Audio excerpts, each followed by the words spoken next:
Cool looking, very suave Leyton Benta. Good Hey, evening, how you sir. doing? I'm very good, thank you. How are you? I'm absolutely blessed, thank you. You're absolutely. Absolutely blessed. No, How's your thank day? you. How's your day? Let's start with the easy questions. What have you been doing today? Well, today I was focusing on songwriting, just getting some song and records together. It's been blessed, you know. There's not a challenge that I don't face, but it's not something that I can't handle to get the breakthrough. So, in the end. when you say you're getting records here, what does that mean? You're in the studio doing stuff? Are you kind of writing stuff? What are you Right, doing? both. There's both because I'm currently working on a project with Terence Dudley. Big shout outs to him. God bless him. Yeah, I wonder if he's listening. Oh yeah, he's listening. I wonder.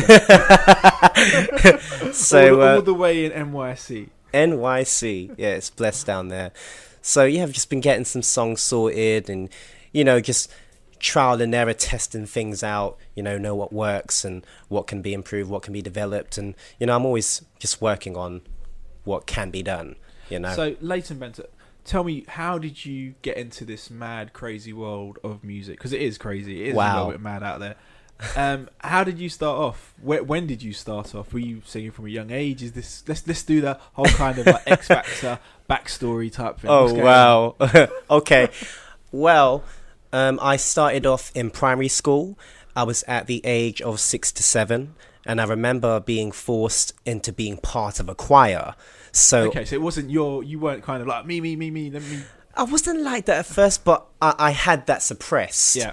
So it was one of those things where I was forced to be on the stage, and I was given a lead to sing at a Christmas concert. Yeah. So I was very nervous because I didn't know if I could sing, but I knew I was into music. Yeah. So when I went on the stage with a group of people, as I sang a song called "In the Bleak Midwinter," it was one of those ones where as soon as I opened my voice, everybody must have turned around, and I thought I did something wrong. Right. Just by how they was looking at me. Yeah. So then the teacher, her name is called Mrs. Sandu. I actually remember her name. Yeah, well, she must have had a big impact on you. That's what happens, isn't it? It was people. It was love. Yeah. And then she called me to a corner and said, "Leyton, that was absolutely brilliant. Did you have that in you?"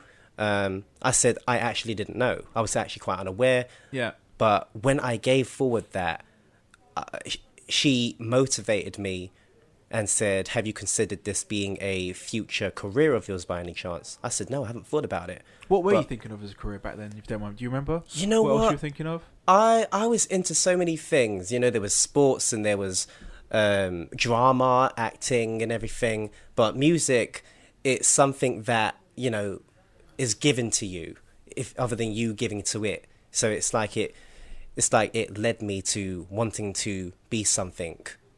So after this conversation you'd had with your teacher, Yeah. and you kind of think, actually, well, this is something that seems I'm quite good at this. I'm not half bad at this kind of singing lark, and I'm kind of getting people interested, and I seem to be kind of evoking some kind of emotion from people when they're listening to me. Definitely. Where did you go from there? Did you join the choir?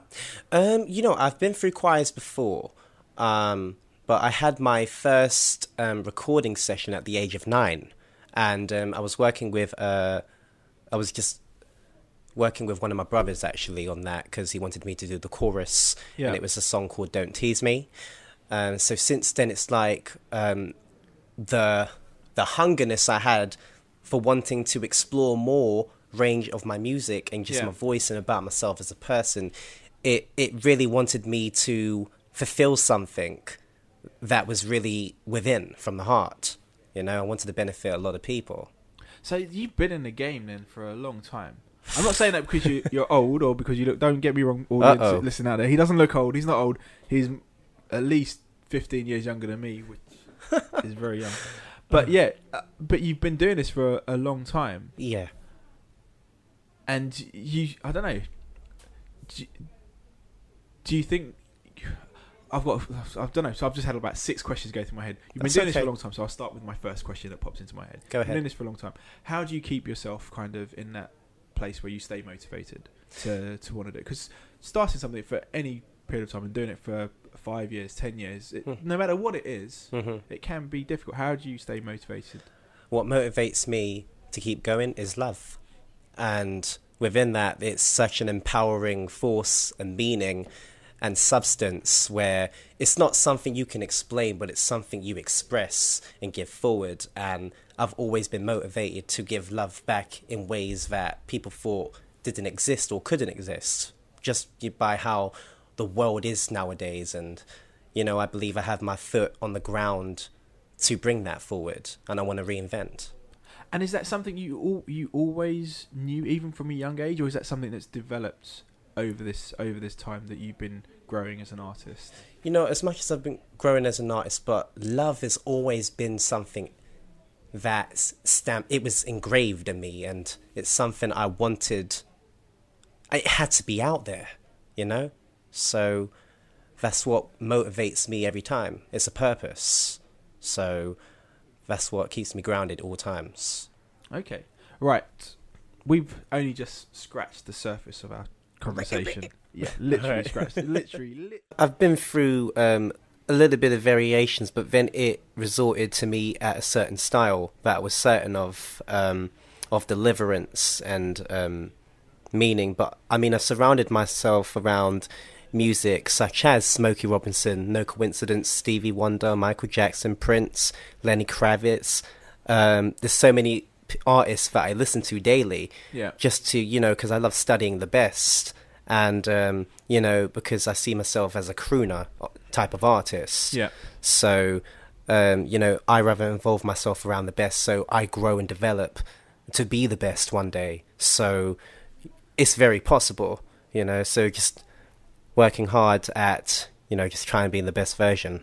So. And was that a difficult decision to make? Because you said like an old crooner having that style of performance, which is an older style of performance, and not something you see very often. Was it a sense of actually, you know what, this is who I am, and that's what I want to do, and I want to bring that back because that's a style that I really love and appreciate? Or was there more of a conscious decision in terms of, I'm going to go for that market, no one's doing that anymore, so that's what I'm going to do?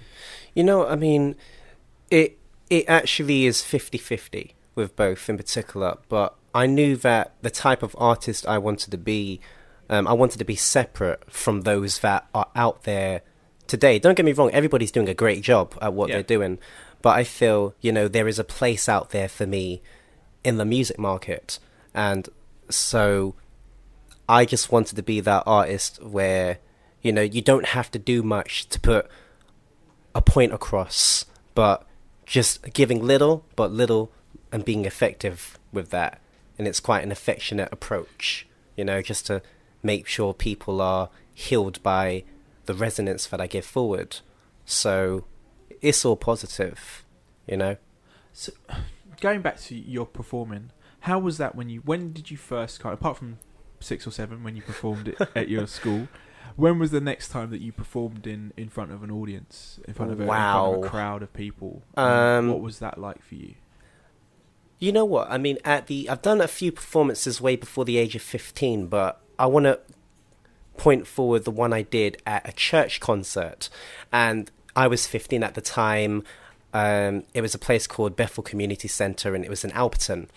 And I sang 2 songs, Draw Me Close to You and Lord, Here I Am. So, for example, Lord, here I am, by divine invitation. So, just to give an example. A very good example, yeah. Okay, you made your point, okay. I can't sing, that's it, I'm going home.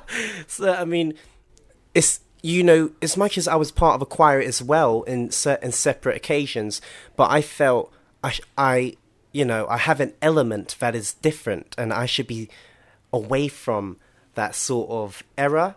Yeah. No disrespect to anybody, but I feel I could have grown into my sort of own artist, and because of the elements that I had as a singer, and my direction, my sense of direction. So that was one of the big performances I did when I was age 15, and I absolutely loved every moment of that. And by me looking back at that video as well, it really shows how much a long way I've come throughout what I've been doing. So it's nice looking back at previous events to know how hard you've worked to reach to today, the present. that's amazing to hear you talk about that moment in time that you remember, that you kind of captured in your own like little time capsule, that has lived with you and kind of helped you and moved you forward as the artist that you're trying to become and that you want to become, and essentially that you are at the moment. Thank you. I mean, I look at you and I see almost an old soul within you. And I've been told that quite a few times. And it's not a bad thing, I think, because I'm guessing, if you don't mind, how old are you? I'm 21. I'm turning 22 in April. So, man, I see speaking to these young kids, and I don't know, it's just making me feel old. Anyway, that's my issue. I'll get on my therapist's couch later on. But anyway, for the moment, Don't hurt yourself. 21 years old, and you've got such a knowledge and almost a wisdom, as it were, in terms of how you come across and your style of performance. Is that conscious in terms of, do you purposely, that's what you're going for? I'm trying to get down. I'm just trying to understand you. I mean, I'm looking at you and I'm hearing you, and I've spoken to you before and stuff, and we've had a conversation about other bits and pieces, but I'm just trying to, is that really you? It is. And, I just knew what kind of person I wanted to be. And I knew this from a very young age. And I'm trying to think back. I think it was around 13, 14. I was never a part of a bad crowd. I always kept myself to myself, but was just a very observant character.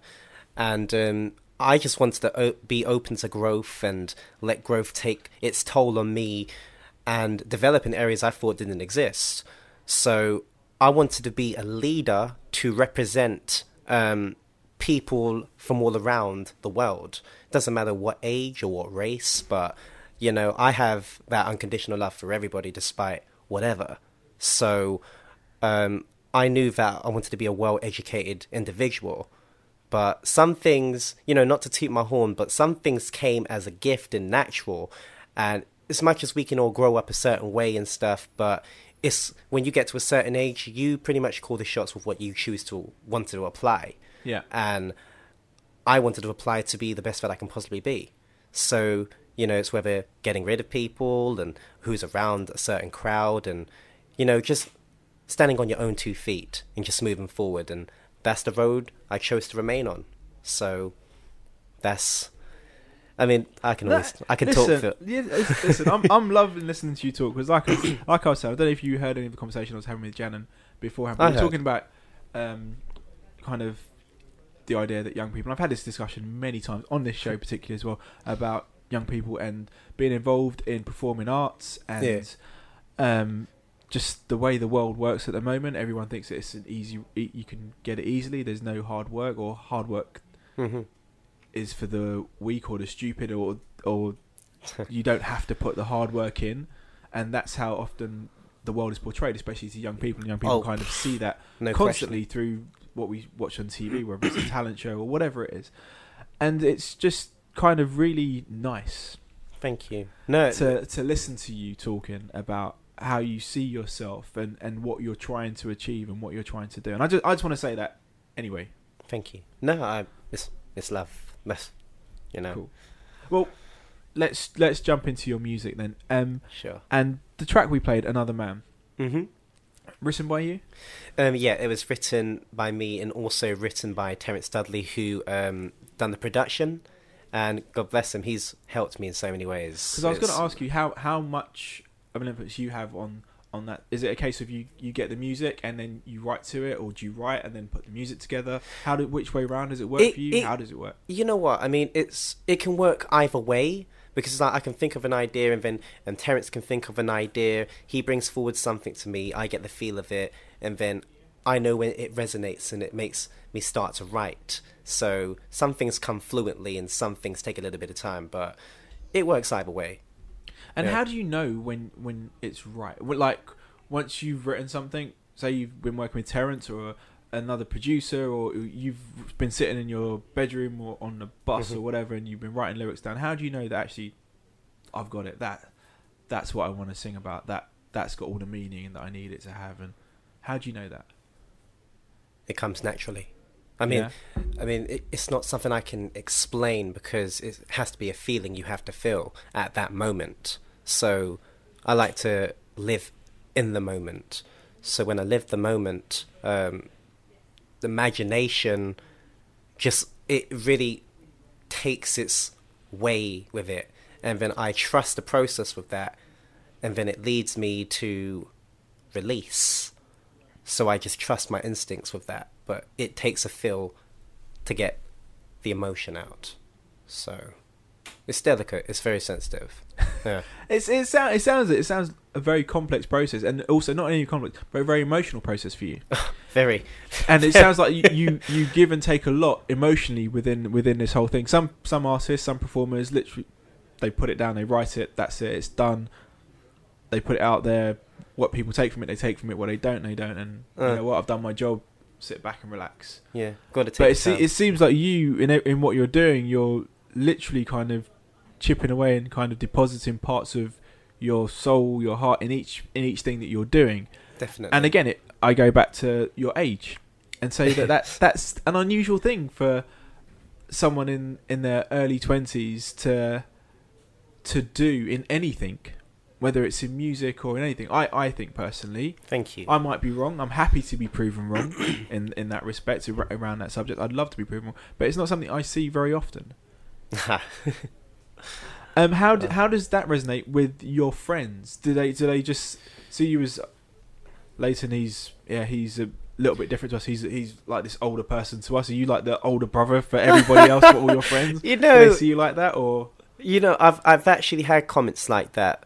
It kind of defines as to why I'm not around a lot of people today, because the people I was around and everything, they didn't really bring that encouragement and the best forward for me. And whenever I did something completely different to them, they was more threatened, and that's when actions took over them in a negative force. But I still have love for them despite whatever. But I just knew that better to have happened then than now, because they've actually helped me in a way, if you think about it. So bad situation, good situation, it still helped me. So I thank them. I do. And what's the reaction like from your family and stuff? How encouraging were they when you were initially starting and kind of to this point now? How they? I have a very great. I have a blessed family. My mum and dad are very, very supportive over everything I do. There hasn't been once where they've discouraged me. Very warming. And, I've been through different phases of different scenarios. And, when I feel a disbelief in myself, or I feel discouraged with things, because, I'm human. Yeah. But they always remind me, and always remind myself as well, as to why I started. And when you look at the starting point, things gradually will find its way throughout that process. So they've been nothing but love, and they've shown so much support. I can't really put it into words, because I really all the work I'm doing now and everything, it's to benefit myself, everybody, and also my family. My family's everything to me. Have they seen you perform? Have they been to see you perform? They have, at least about a couple. I think about at least a few times. Yeah. And how is that when they come to see you? Is that more nervous? It's a different feel. I'm not even going to lie. Because it's like, I'm not all about impressing people and stuff, but you feel a certain need of... There's a certain, I don't know, is there a certain weight on your shoulders you think, actually, I need to make sure this is good, my family, they've put all this love and effort into me, they've supported me, and I need to show them that actually it was worthwhile. Do you feel that? Or I have felt that before. I don't feel that anymore, but I have had a phase of feeling that before. But, just being myself is more than what I possibly can do. And that in itself should be more than enough of a service. So, you know what I mean as in service. So they're happy with you? Yeah, they're happy. You're happy with your performances? I'm happy, yeah. So where is Leyton Benta going? Whew. Well, we'll do this in two parts. We'll do this we'll touch on it. Then I would love you to perform. Oh, again, no problem. Because we teased the audience with a little bit of your live vocal. So we're going to get you to perform again. But just start us on that conversation. Where is Leyton Benta going? Wow, that is a wide range to think about. I think what I can basically say is where I know I want to be destined to be growing and going. I want to be out there in America. I mean, that's where my heart is destined to be. There's just so much I've got to give, you know. And why America? You know what? I ask this to a lot of singers and performers. I kind of have an idea, but why for you? You know what? As much as, you know, globally, generally, I want to be going all over the place. But why I say America in particular is because, wow, it's just... I just feel there's a lot more to offer out there than in the UK. And, you know, for young black artists as well, it is quite...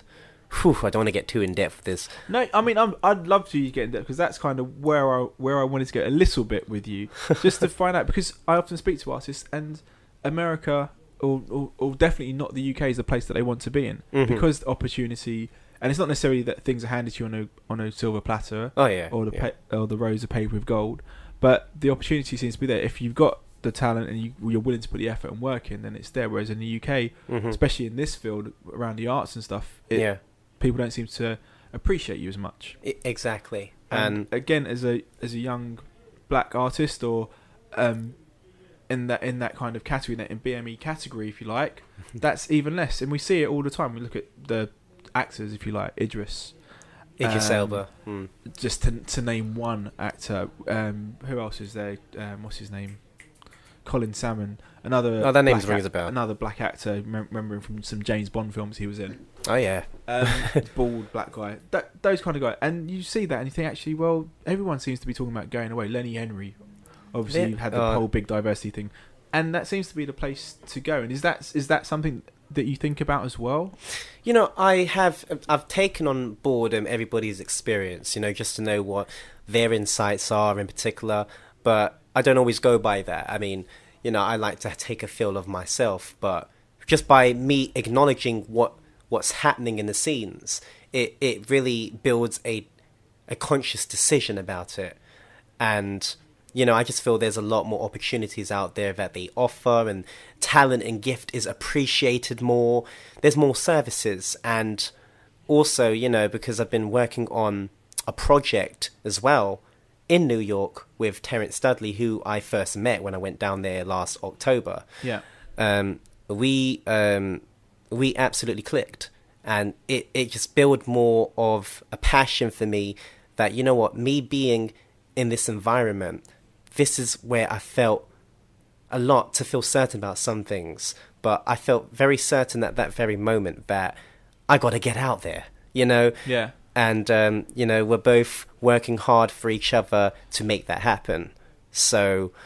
and is it a case of you see yourself actually America's where you want to go, and that's it, or do you see yourself coming back here eventually, and potentially even being that changer, that person that changes how other young people see the UK in terms of artists, and whether they think, actually, I've got to still keep going away in 20 years' time, or do you want to be the person that changes that environment for them? Yeah, I do want to be the person who changes, you know, people's outlooks of how they see certain things, because you know, I am about change. So I would never discourage people if they make certain choices with certain things. Sometimes they got to test the waters with things to see how they feel about it first. Yeah. But I will always encourage them, you know, always just keep an open mind and always listen to your own voice as well, other than just letting people talk for you. So you got to make a decision. Okay, cool. It's been great. It is a great chance. We've done half an hour already. I can't believe half an hour's gone. Oh wow, half an hour gone already? This next half hour is going to probably fly by just as quickly, if not quicker. All right. What I would love to do now is, to the Thinking Out Loud audience listening out there, is to play another one of your tracks. Sure. While we've got you in it. And I understand on this one you might do a little bit of a live. That's to the pouring rain one. Yeah. Yeah. Okay. Well, I'm going to play it now. You're listening to Thinking Out Loud on East London Radio. My name's Dekan Apajee, in the studio with Leyton Benta. So good to stand up? Yeah, stand up, please. Yeah, stand up. Adjust the microphone. We want you to be comfortable. Cool. Yeah? Perfect. Look, he's getting into it, people. You need to appreciate... You need to... Get in the element. Look, I'm going to take a picture so we can share the love out there of Leyton in full stride. But here we go. This is Leyton Benta with Pouring Rain.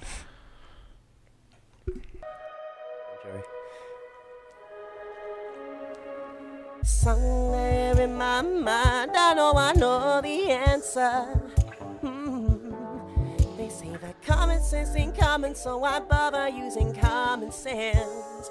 Yeah, I want it to shine and shine forever. They say for us to grow together. Your body's young, I gotta make it blossom, gotta make it rain. Ooh, yeah. Sweat from making love to you, tears fall when I'm not with you.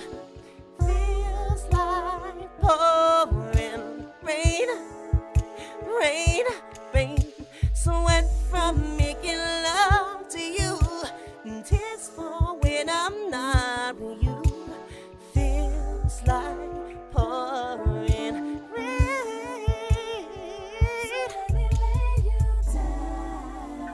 Lay it down. Yeah. Thank you. Wow. There was some passion in the room just then. Thank you. Boy, I'm sure there's lots of people just about to jump into a cold shower right about now out there. Oh, wow. Hey. Be lucky if it's actually raining outside as well. Well, they're just probably going to go and step outside and just get a little bit... Well, anyway. Sure. See, your voice, it had that song particular, I think, has a very kind of Michael-esque sound to it. Michael Jackson. There's only one Michael. Oh, when we say Michael, there's only one Michael. Do you think that's the case? Do you know that it sounds like that? Are you okay with it sounding like that? You know what? I mean, that one's a little difficult to explain. I mean, I've been told Michael Jackson, I mean, it's a similar sort of tonal style, but I know I'm not Michael Jackson. I'm Leyton Benta. Yeah. And I've got my own sound to it at the same time. So, you know, when I'm told that I do sound similar to him, I take that as a compliment. Yeah. And it's not something you hear nowadays. And, you know, I just roll with what I have. And I know that, you know, gradually as I keep developing, you know, I'll always be finding Leyton Benta. I see it as an ongoing process, but yeah. I'm grateful. Because when I say it, I only say it in the most respectful way. I don't say it in the sense of you're impersonating. I don't think you're impersonating him at all. You don't sound like you're this wannabe Michael Jackson singer. Yeah. Please don't get me wrong. I'm not saying, but it's got that kind of tone to it, which is unusual. As I said at the very beginning, it's an unusual tone that you've got to your voice, and it makes you very unique. It makes you stand out. Thank you. To everybody else that's out there currently at the moment. Because I can't think of any singers that have that tone. They kind of all could... You could just do one big... We're talking about mixtapes. You could just do one big mixtape and everybody kind of sounds the same. You not really know who is singing. It's true. Yeah. I've definitely heard artists and stuff like that. You know, don't really tell a major difference with some of them sometimes. But, you know... But no, I take that as a big compliment. I thank you. Well, please do. It's only meant in that way anyway. So it's taken that way. Don't worry. I'm not going to try and say to you, "Can you moonwalk?" I'm not going to say that. Well, can you? Well, no. No.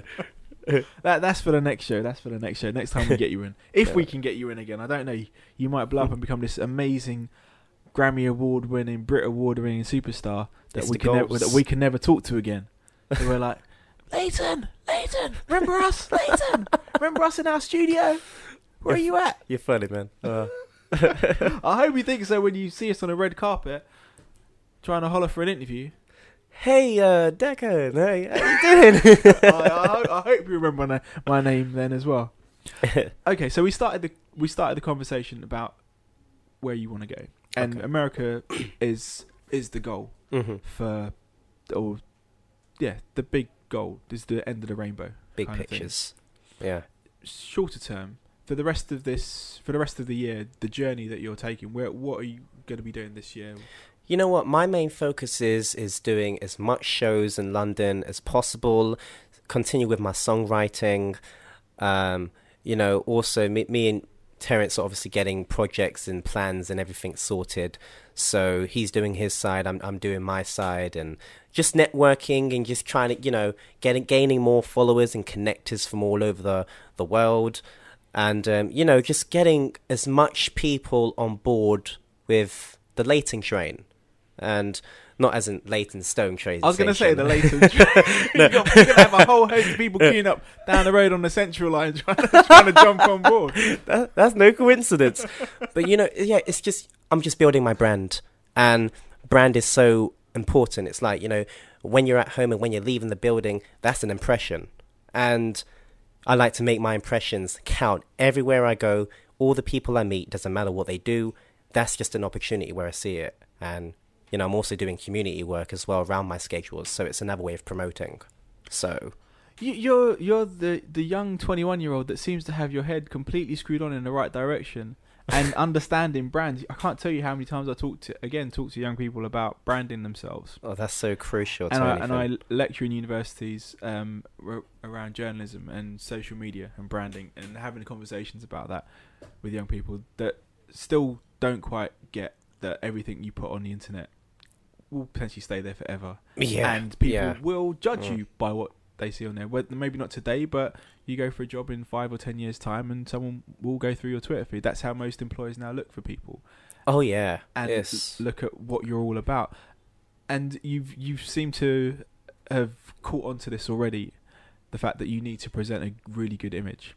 Yeah, but it doesn't seem like you're just presenting it. Don't get me wrong. Don't misinterpret something. It's not like you're presenting it, but that's just who you are. You've kind of thought about this, and you want to make sure that you're presented in wholly, as it were. Amen. And that's something that, again, I admire in your thing. Thank you. In how you conduct yourself. And I'm just saying this because I hope that you maintain this. I want you to maintain it because absolutely. I would love to, in 5 years' time, 10 years' time, be trying to get tickets to go and see one of your shows in Las Vegas as Leyton Benta, the crooner, returns to Vegas for his 5-year stint at the Bellagio or the MGM or something.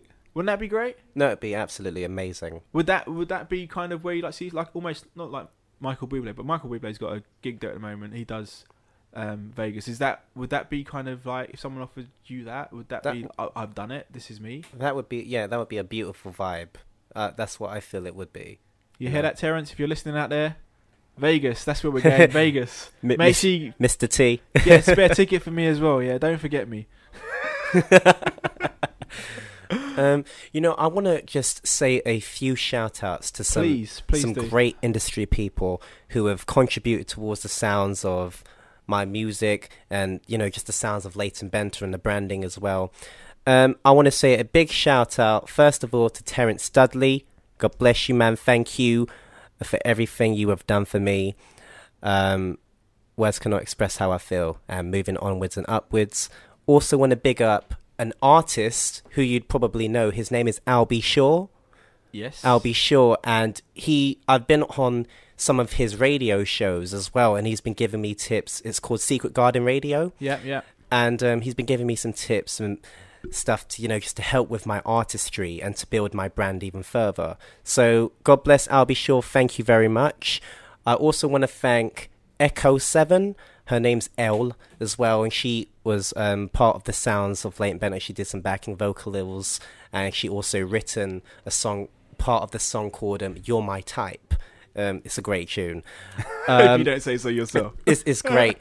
And one other person I want to big up. His name's Tracy Adams, but he goes by the name of Pudgy the Fat Bastard. As you do. I know, it was a lot to take in, but you know what? All love to him. He's been great. He's written some great records. He's also co-written some stuff. And you know what? He's helped me to, with deliverance, with songs as well. And you know what? The dramatic changes it's made throughout that time when I was in New York. Yeah. It's just really made me more aware of a different picture. So they contribute towards my growth, and I'm giving back my love forward to you. So I thank you all very much. Excellent. Big shout outs to all of them.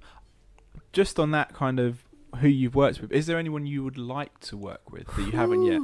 Not saying that you're never going. Don't worry, Terence, if you're listening. He's not kind of kicking you to the curb just yet. But is there anybody you'd like to collaborate with potentially? I mean, like you said, you spoken about going to America, going to the States, and that's your goal. If you got there, are there people that you think actually I'd love to do something with them, whether it's a producer or a singer-songwriter? Prince, Quincy Jones, Smokey Robinson. So just the small people then.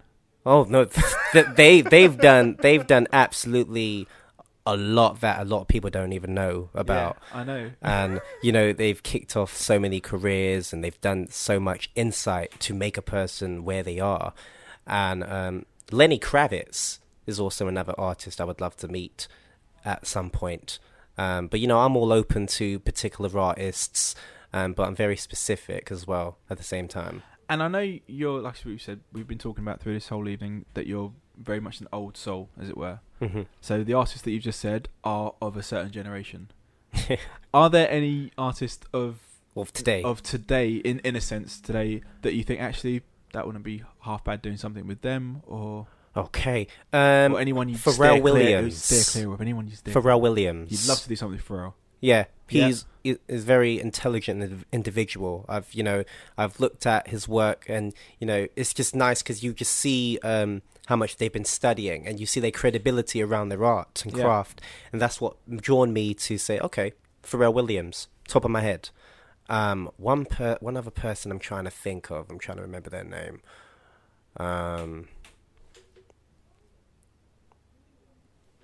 Can't quite think of the name, actually. That's all right. I mean, just going back to Pharrell, I guess you say Pharrell, but he's very similar to the Quincy Jones of his time, in the sense that Pharrell's done so many tracks, we wouldn't even know half the tracks that he's done. We've only seen probably the tip of the iceberg in terms of the amount of music that he's been behind. Oh yeah, Kendrick Lamar. I was going to say to him. Kendrick. Yeah, deep. Did you see his performance? Oh, you know what I mean. Day?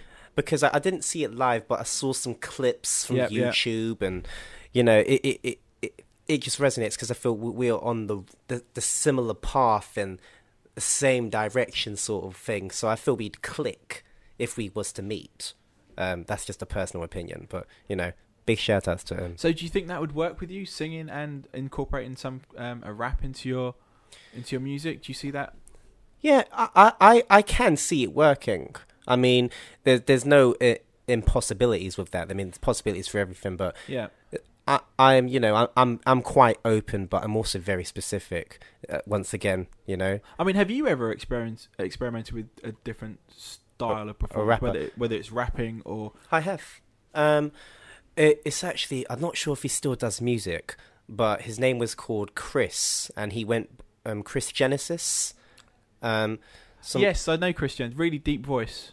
Yeah, exactly like he's Barry about White. 12, and he's got the voice of Barry White. It's incredible. That's it. Yeah. And we're actually similar ages. Yeah, we're actually same age. I know. I'm only teasing you. I know. He's performed at all sorts. But I remember the first time I met him, and he said, "Hello."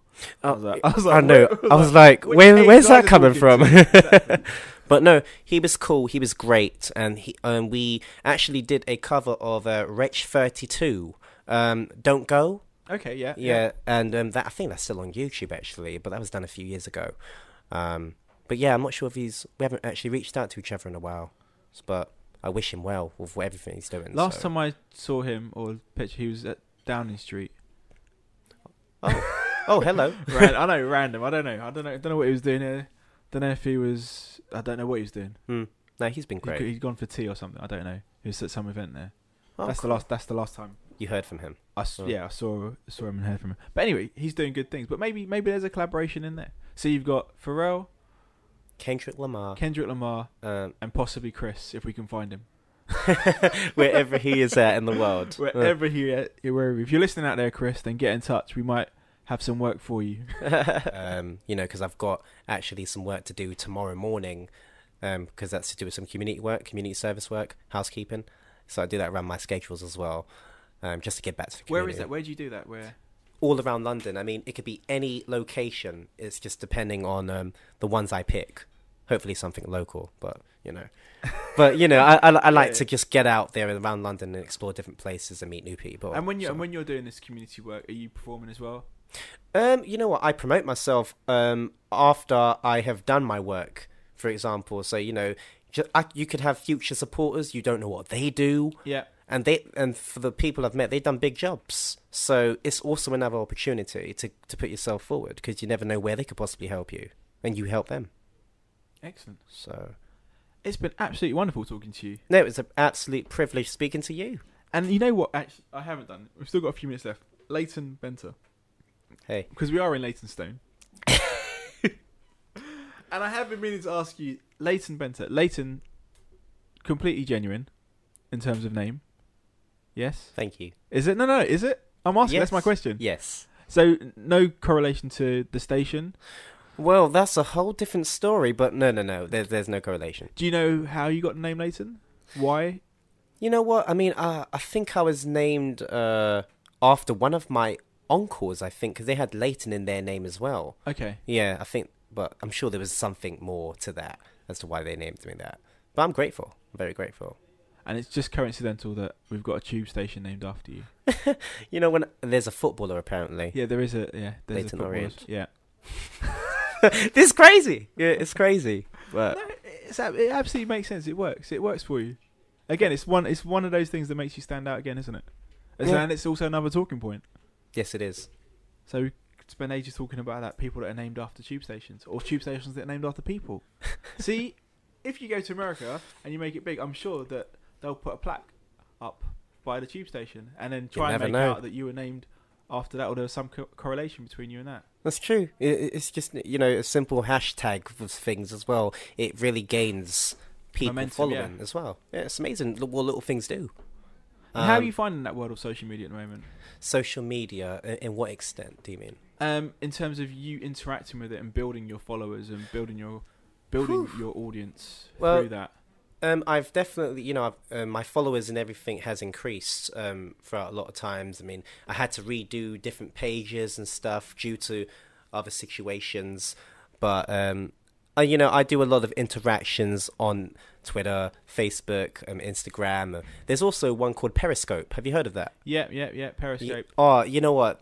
That's literally a broadcast all around the world. So anybody can see what you're doing. And it's just another way of getting followers. But I always like to, you know, because I'm very specific. I know what I want, so I'll put it forward in the most specified ways with what I do look for. And if people want to, you know, be a part of, you know, the team, then you know, we'll know what the dealings are. Is it hard work staying on top of all the social? Because there is so much. There's Twitter, Facebook, Snapchat, Periscope. You mentioned. Sometimes Is it hard to stay on top of all of that? Sometimes. I mean, you know, because I'm also you know, an independent artist as well. So you know, as much as doing the productive side and everything, you got to monitor the other stuff, and yeah, you know, everything's just finding a balance around everything. But you know, within its own due course, things will find its way. You know, where I can deal with the main aspects of all things, but I'm very grateful because, you know, I'm the artist myself, and it's great me being the person to speak with people because they feel,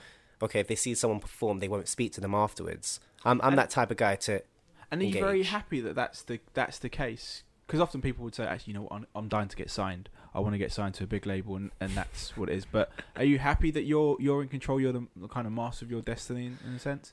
You know what? I'm very, very grateful, you know, because it's about, I mean, when you're independent, I mean, there's obviously it requires more work and everything because you're building your brand and etc. But having people as well to support that as well, to make sure that nothing gets in the way of that. No doubt you have to do things that you probably aren't happy with, but you don't realize the changes it builds for you to release what you want to be doing in the end. So I'm all open with things, but once again, very specific. Yeah. Leyton Benta, it's been an absolute pleasure again talking to you. No, it's a privilege. I mean, let me just shout out all my social media just in case all Please the listeners how follow. can people find you? Okay, my Facebook is Leyton Benta, LeytonBenta, then 2016. That's my fan page for anybody who's been listening. Twitter is once again at Leyton Benta 2016. Instagram, Leyton_Benta. And YouTube is Leyton Benta. You can find me on those social media. It'd be great to connect with you all. Definitely. And if you've missed any of that, don't worry. We're going to post it up. We're going to post pictures. We're going to post up this interview again back on our Mixcloud page. Brilliant. So you'll be able to listen back to it again. You'll be able to listen to all the nonsense that we've been talking about over the last hour or so. You will also be able to listen to the interview I did with Jan and Jay earlier, the spoken word artists, as well. But Leyton, it's been an absolute pleasure again having you in. Thank you so much for taking time out of your busy schedule. I do honestly hope and pray that everything goes well for you and you continue to stay on this path. You continue to stay grounded, and thank you. In years to come, you remember this interview and you think, wow, that was a great interview. That was the best interview. I remember every moment. Believe me, I remember it. It's cherished. But what I'd like to do is play out with one of your final tracks. It's called Believe in Me. Yeah. Anything to say about this track? You know, all I can say is I will let the song do the talking. I mean, I've been talking throughout this whole interview. I feel the song in itself, if you listen closely, you will find a depth understanding about who I am. Perfect. Everybody, this is Leyton Benta. Thank you so much for coming in. Anytime. Ladies and gentlemen out there, I hope you have a wonderful, wonderful rest of the week. It's Tuesday, almost Wednesday, almost hump day. Only a couple more days until the weekend. Yeah, time goes very fast. It goes very, very quickly. Hopefully it'll also warm up a little bit as well, because it's absolutely freezing outside. But we will see. Anyway, Leyton, thank you so much. Thank you. Ladies and gentlemen, have a wonderful week. Stay blessed. And take care. Here we are. Leyton Benta, Believe in Me. Have you ever been a victim? Oh, have you ever felt to lose control? Feeling bitter inside and lost.